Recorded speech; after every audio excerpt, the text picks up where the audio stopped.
Να σας πω γιατί κάνουμε κινητοποίηση. Γιατί απεργείτε, αφού δεν απολύεται κανένας.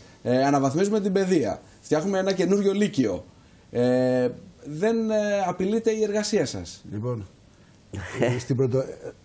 αν δει κανείς το τι δαπάνες δίδονται για την παιδεία στο σύνολό της, θα δει ότι είμαστε τελευταία χώρα σε δαπάνες για την εκπαίδευση. 2% επί το ΕΠ. Μισό λεπτάκι, θα σας διακόψω λιγάκι, ναι, για να πάμε σε μια τηλεφωνική επικοινωνία με τον κύριο Ανδρέα Καραμάνο. Είναι πρώην πρίτανης στο Γεωπονικό Πανεπιστημίο Αθηνών, αλλά και πρώην Γενικός Γραμματέας του Υπουργείου Παιδείας. Να μας μιλήσει για όλα αυτά και πώς βλέπει την παρούσα κατάσταση. Κύριε Πρίτανη, καλησπέρα σας. Καλησπέρα σας. Λοιπόν, πώς ακριβώς αντιλαμβάνεστε όλη αυτή την σύγχυση που επικρατεί στον χώρο της παιδείας? Είτε μιλάμε βεβαίως για τα πανεπιστήμια, είτε μιλάμε για την πρωτοβάθμια και δευτεροβάθμια εκπαίδευση. Και βέβαια, κύριε Καραμάνο, ειδικά και για το θέμα που έχει προκύψει και η εμπλοκή που υπάρχει με το θέμα των διοικητικών υπαλλήλων στα πανεπιστήμια, που ζητάει ο κύριος Αρβανιτόπουλος εδώ και τώρα να βγουν στη διαθεσιμότητα. Κοιτάξτε, να ξεκινήσω από το δεύτερο, για το οποίο είμαι περισσότερο εξοικειωμένος και έχω και γνώση. Το θέμα των διοικητικών υπαλλήλων στα πανεπιστήμια σχετίζεται άμεσα με την αποτελεσματικότητα της λειτουργίας των πανεπιστήμιων.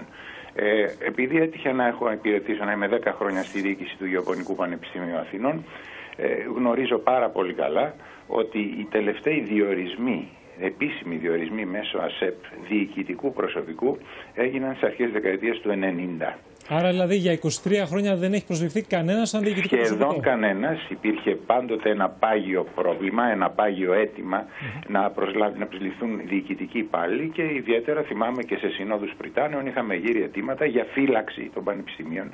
Δεν δίναν καθόλου φύλακες. Ούτε βεβαίως συντηρητές, τεχνίτες. Τα πανεπιστήμια έχουν εξοπλισμούς και μάλιστα πολύ ακριβούς εξοπλισμούς που θέλουν συντήρηση. Θέλουν τέτοιου είδους πράγματα που βεβαίως δεν διοριζόταν κανένας. Αναγκάστηκαν λοιπόν τα πανεπιστήμια για να αντιμετωπίσουν το πρόβλημα, ουσιαστικά προβλήματα για τη λειτουργία τους, να ξεκινήσουν με δικές τους δαπάνες μέσω των αποθεματικών της Επιτροπής Ερευνών να παίρνουν προσωπικό διοικητικό για να ασχολείται με διοικητικές εργασίες. Ενώ παράλληλα άλλοι οι οποίοι ασχολούνται σε ερευνητικά προγράμματα που πάλι ήταν από την εργασία των ίδιων των πανεπιστημίων, μετά από ορισμένα χρονικά διαστήματα με τις διάφορες νομοθετικές ρυθμίσεις, μετατράπησαν οι συμβάσεις τους σε συμβάσεις αορίστου χρόνου. Γνωρίζοντας λοιπόν το τι συμβαίνει στο δικό μου πανεπιστήμιο, μπορώ να πω με τα λόγου γνώσεως ότι ο αριθμός των διοικητικών υπαλλήλων όχι μόνο δεν πλεονάζει, αλλά είναι και ελληματικός. Τότε γιατί όλη αυτή η αντίδραση από τον κύριο Αρβανιτόπουλο, και μάλιστα λέγεται ότι έχει δώσει πλέον διορία μέχρι την Δευτέρα στους πανεπιστημιακούς και στους Πριτάνης, προκειμένου να αυτοαξιολογηθούν και να δώσουν λίστες με ονόματα?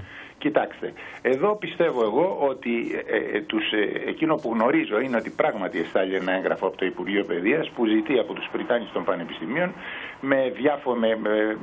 χρησιμοποιώντας διάφορους δείκτες κτλ. Να πούνε, να αξιολογήσουν το προσωπικό ως προς τον αριθμό τους και να δώσουν στοιχεία εάν πλεονάζει ή αν δεν πλεονάζει.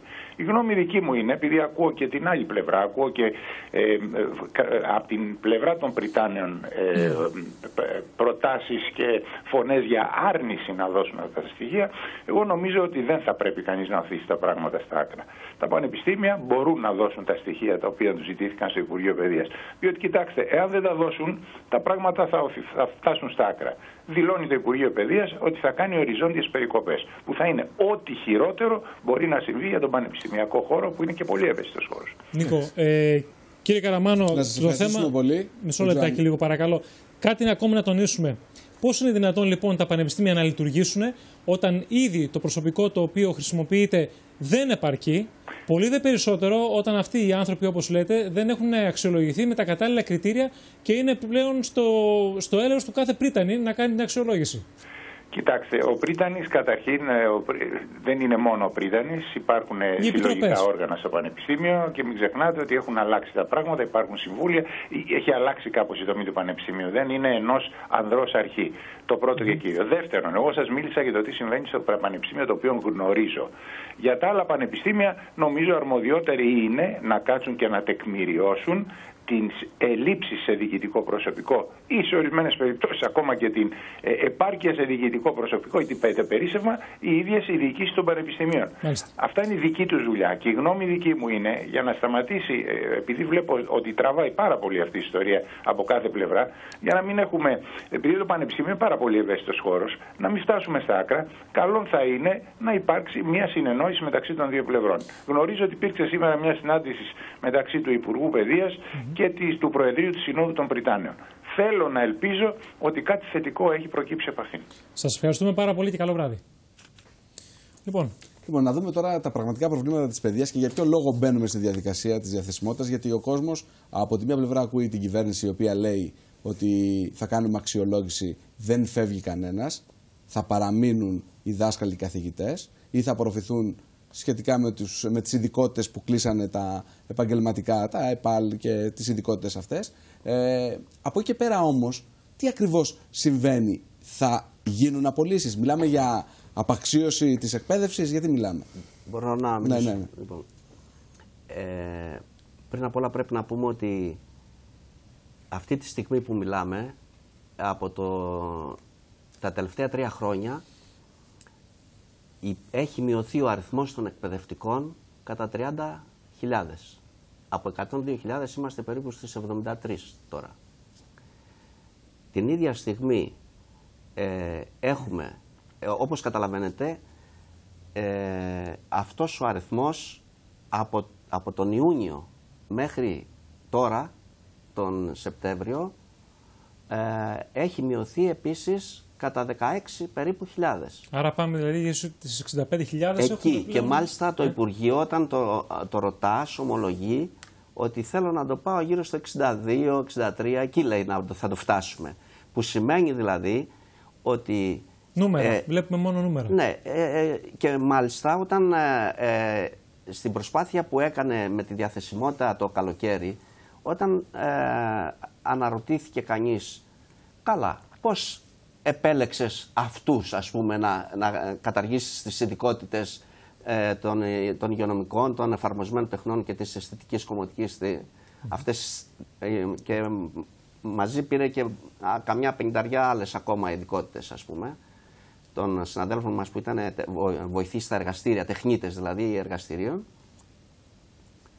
Η απάντηση ήταν μάλλον μας χρειαζόντουσαν 2.500. Ήταν αυτό από εκείνες τις... Ήταν όπως η ΕΡΤ. Ναι, ακριβώς αντίστοιχα. Δεν μπορούσε να διώξει με άλλο τρόπο. Κατάργησε τους τομείς κλπ. Προσέξτε όμως, τους τομείς τους κατάργησε μόνο από το δημόσιο σχολείο. Γιατί τα έδωσε στον ιδιωτικό τομέα. Μόνο από το δημόσιο σχολείο. Προσέξτε, γιατί έχει σημασία αυτό. Ο ιδιωτικός υποτίθεται δεν επηρεάζει την κατάσταση. Είναι η άλλη πλευρά της παρέμβασης που γίνεται. Να πάμε λίγο στον κύριο Κόκκινο να μας πει για το λοήμερο. Τελικά τι γίνεται, γιατί υπάρχει μια σύγχυση με το λοήμερο. Θα λειτουργήσουν ή θα λειτουργήσουν? Θα το συνδέσω όμως με αυτό που σας είπα προηγουμένως, ότι φέτος δεν έγινε ούτε ένας μόνιμος διορισμός στη δημόσια εκπαίδευση, για να φέρουμε και στην πρωτοβάθμια εκπαίδευση που εκπροσωπώ. Από την άλλη πλευρά, 2.000 συνάδελφοί μας στην πρωτοβάθμια εκπαίδευση πήραν σύνταξη. 8.000 λιγότεροι αναπληρωτές. 8.000 αναπληρωτές λιγότεροι στην πρωτοβάθμια εκπαίδευση. Ομιλώ μόνο για την πρωτοβάθμια, σας είπε ο συνάδελφος τα συνολικά νούμερα. Λοιπόν, αν κάνει κανείς μια πρόσθεση, θα δει ότι απουσιάζουν 10.000 εκπαιδευτικοί με το καλημέρα. Το Υπουργείο λοιπόν τι πάει να κάνει τώρα? Προσπαθεί με διάφορες αλχημίες να μπαλώσει την κατάσταση. Παίρνει λοιπόν το δάσκαλο που ήταν στο λοήμερο σχολείο, που είναι μια κατάκτηση για την κοινωνία και για τον κλάδο μας, και τον μεταφέρει στην πρωινή ζώνη. Δηλαδή, το λοήμερο σχολείο κινδυνεύει να κλείσει, γιατί δεν θα υπάρχει ο δάσκαλος, ή θα το κάνει παιδοφυλακτήριο με το να πηγαίνουν μόνο ειδικότητες, και μάλιστα η εντολή που έχει δώσει είναι να δημιουργηθούν τμήματα για τα παιδιά της 1ης, της 2ης, της 3ης και της 4ης δημοτικού, λες και τα παιδιά της 5ης και της 6ης δημοτικού δεν έχουν προβλήματα. Και τι γίνεται τώρα? Αφενός, επαναλαμβάνω, αν μετατραπεί στο παιδοφυλακτήριο, χάνει τον παιδαγωγικό του χαρακτήρα. Αφενός, άμα κλείσει, χάνει και το κοινωνικό του χαρακτήρα. Διότι αρκετοί γονείς σε αυτή τη δύσκολη συγκυρία, όσοι εργάζονται, όσοι δεν είναι άνεργοι, εδώ που έχουμε φτάσει πλέον, άφηναν τα παιδιά τους στο λοήμερο σχολείο, ήξεραν ότι είναι εκεί. Σαν παιδικό σταθμό, όχι ακριβώς σαν παιδικό σταθμό, ήταν πολύ καλή δουλειά. Εκπαίδευση γινόταν. Λοιπόν, τώρα λοιπόν, τι θα κάνει τα παιδιά στον δρόμο, θα είναι. Και, εν πάση περιπτώσει, το αίτημα είναι το εξής. Ας προχωρήσει αυτή την ίστατη ώρα. Βλέπετε, του Υπουργείου δεν του βγαίνουν τα νούμερα. Δεν του βγαίνουν τα νούμερα αυτή τη στιγμή. Ας πάνε σε έκτακτες προσλήψεις. Ας παρακάψουν την Τρόικα. Ας στείλουν το μήνυμα στους δανειστές ότι δεν μπορεί να συνεχιστεί αυτό το χάλι. Ακόμα και τη δεξαμενή των συναδέλφων μας που έχουν μέσω ΕΣΠΑ υπάρχουν διάστατα κονδύλια και ούτε και το έχουν κάνει πράξη να εξασφαλιστούν πόροι. Πρέπει να γίνει αυτό το πράγμα άμεσα. Λοιπόν, η κατάσταση είναι τραγική και να πω και κάτι ακόμα. Άρχισε το σχολικό έτος προχθές, επίσημα, γιατί οι εκπαιδευτικοί είναι στις τάξεις τους από τις 2 του μήνα, έχουν πάει στη σχολεία από τις 2 Σεπτεμβρίου, ημέρα Δευτέρα. Να πω ότι δεν λειτουργεί ούτε ένα τμήμα ειδικής αγωγής. Ειδικής αγωγής. Ειδαγωγής βεβαίως, ούτε ένα, δεν λειτουργεί. Δηλαδή τα παιδιά τι κάνουν τώρα, σπίτι τους είναι. Πάντως δεν είναι στο σχολείο. Δεν είναι στο σχολείο, γιατί υπάρχουν ελλείψεις. Λοιπόν, να πάμε στην κυρία Φουντέ. Και λένε από Οκτώβριο με προσλήψεις αναπληρωτών και εκεί. Μάλιστα. Κύριε Φουντέ, τώρα να πάμε στο θέμα της διαθεσιμότητας. Το οποίο και τις δύο περιπτώσεις, και τους καθηγητές και τους δασκάλους. Κυρία Φουντέα, είπαμε προηγουμένως ότι κερδίσατε για λογαριασμό των εργαζομένων στην πρωτοβάθμια και δευτεροβάθμια εκπαίδευση μια δικαστική απόφαση που ανοίγει τον δρόμο πλέον για αναστολή της διαθεσιμότητας. Βέβαια, να διευκρινίσουμε ότι είναι να μας πείτε λίγο, είναι για 3 εκπαιδευτικούς. Και αφορά... Εγώ αυτό που θέλω να διευκρινίσω και πρέπει επιτέλους να λεχθεί και η αλήθεια στον ελληνικό λαό, ο οποίος σήμερα μας παρακολουθεί, είναι ότι η εκπαιδευτική ήταν το 3ο πειραματόζωο. Η απόφαση αυτή η δική μου στηρίχτηκε σε σωρία αποφάσεων, τις οποίες κυνηγάω εδώ και 3 χρόνια και δεν το κάνω για αγορά πελατών, το γνωρίζουν πάρα πολύ καλά όλοι.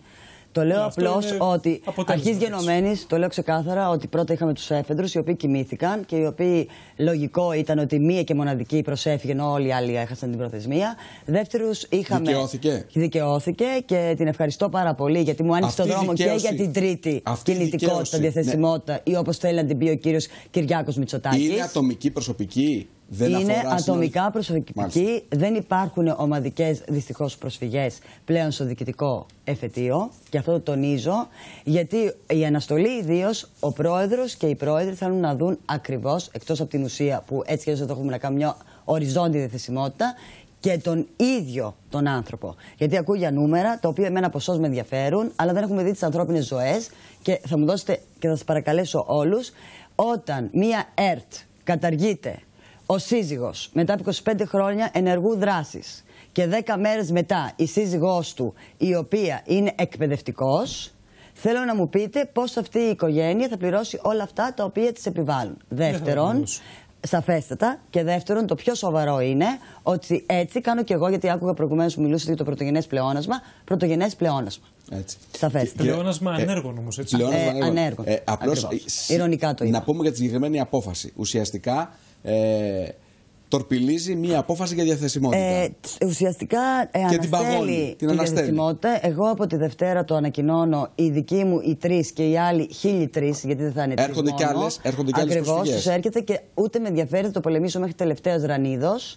Θα επιστρέψουν απευθείας. Όποιος τολμήσει και δεν συμβιβαστεί με τη συγκεκριμένη απόφαση που το λέει ρητός, θα ξεκινήσω και πειθαρχικά εναντίον οποιοδήποτε αναπνεύσει, είτε είναι διοικητής, είτε είναι δεν ξέρω εγώ ποιος, είτε ο κύριος Αρβανιτόπουλος ο ίδιος και τον προκαλώ να μην την εφαρμόσει, είτε είναι ο κύριος Άδωνος, γιατί θέλω να το τονίσω και αυτό, ότι τους είπε ότι θα δούμε. Δηλαδή, εδώ έχουμε να κάνουμε με μία απόλυση, αλλά δεν το έχει καταλάβει κανείς. Σε 8 μήνες αυτοί οι άνθρωποι θα τελειώσουν και δεν θα μου πάρει ούτε τις αποζημιώσεις τους. Να ρωτήσω κάτι. Αυτή η απόφαση την οποία εσείς τουλάχιστον επιτύχατε είναι τελεσίδικη ή μπορεί να προσληφθεί, να προσβληθεί μπορεί και από το Συμβούλιο όχι αυτή τη στιγμή, γιατί αυτή τη στιγμή θα πάμε στην αίτηση αναστολής, θα τη συζητήσουμε κάποια στιγμή σε 1,5 χρόνο από τώρα και μετά φυσικά θα πρέπει να συζητηθεί και αίτηση ακυρώσεώς μου και να μου απαντήσουν συγκεκριμένα πράγματα. Και το πιο συγκεκριμένο είναι, και θέλω να το τονίσω και σαν σκάνδαλο, δεν γίνεται μία διάταξη η οποία μιλάει για διπλή ανεργία ή για μεταπτυχιακό, και εκεί θα σταθώ στο μεταπτυχιακό,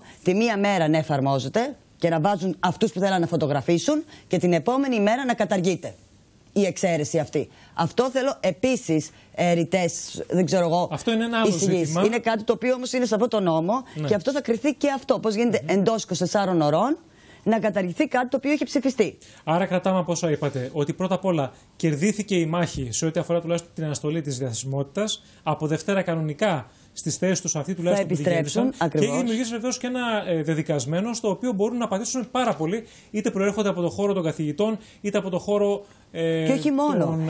Σήμερα πλήττεται το Υπουργείο Εθνικής Άμυνας. Το Υπουργείο Εθνικής Άμυνας. Και κάτι ακόμα, και δεν θέλω να μακρηγορήσω, είναι ότι θέλω να με εξηγήσουν επίσης ο κύριος Αθανασίου με τον πολύ όμορφο νόμο που έκανε.